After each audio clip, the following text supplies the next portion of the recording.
ഇപ്പോൾ പി രാജീവ് മാധ്യമങ്ങളോട് സംസാരിക്കുന്നതിലേക്ക് പറയുമ്പോ എവിടെ കേരളത്തിൽ ഇപ്പൊ എന്താ നടക്കുന്നത്? ഇങ്ങനെയാണോ ഒരു മുഖ്യമന്ത്രി പ്രശ്നങ്ങളെ കാണേണ്ടത്?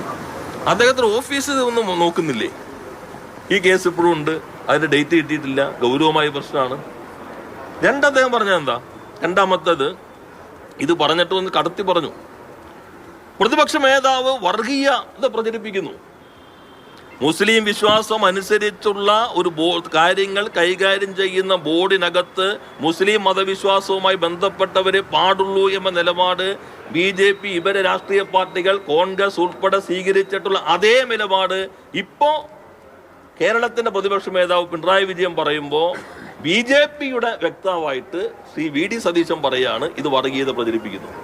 എനിക്കൊന്ന് KC വേണുഗോപാലിന് ഉദ്ദേശിച്ചിട്ടായിരിക്കും. പാർലമെന്റിൽ ശക്തമായിട്ട് ദേവസ്വം ബോർഡ് ഉൾപ്പെടെയുള്ള കാര്യങ്ങളെ കുറിച്ച് പറഞ്ഞ് ഇത് തെറ്റാണ് എന്ന് പറഞ്ഞത് KC വേണുഗോപാലാണ്.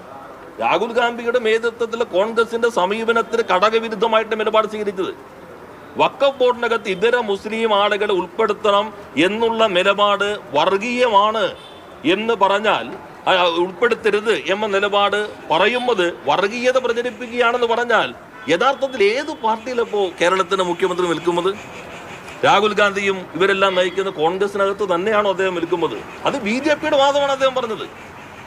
ഇനി അടുത്തതൊന്ന് നോക്കൂ. അദ്ദേഹം പറഞ്ഞു ഈ വഖഫ് നിയമം ഭേദഗതി ചെയ്തതിനു ശേഷം ഇന്ത്യയിൽ ആദ്യമായി കേരളത്തിലാണ് പിണറായി ഗവൺമെന്റ് അവരാണ് ഇത് നോട്ടിഫൈ ചെയ്തത്. അപ്പൊ തമിഴ്നാടിന്റെ നോട്ടിഫിക്കേഷൻ ഡേറ്റ് ഞാൻ നോക്കിയായിരുന്നു. തമിഴ്നാട് നോട്ടിഫിക്കേഷൻ 28/11/2025.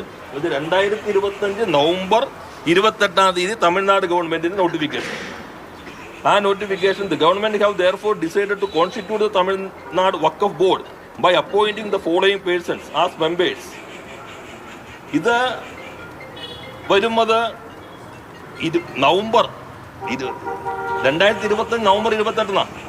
ഏറ്റവും കുറഞ്ഞത് ഈ വകുപ്പ് കൈകാര്യം ചെയ്തൊരു മന്ത്രി ഉണ്ടല്ലോ, ആ മന്ത്രി പ്രതിനിധാനം ചെയ്യുന്നൊരു പാർട്ടി ഉണ്ടല്ലോ, മുസ്ലിം ലീഗ്.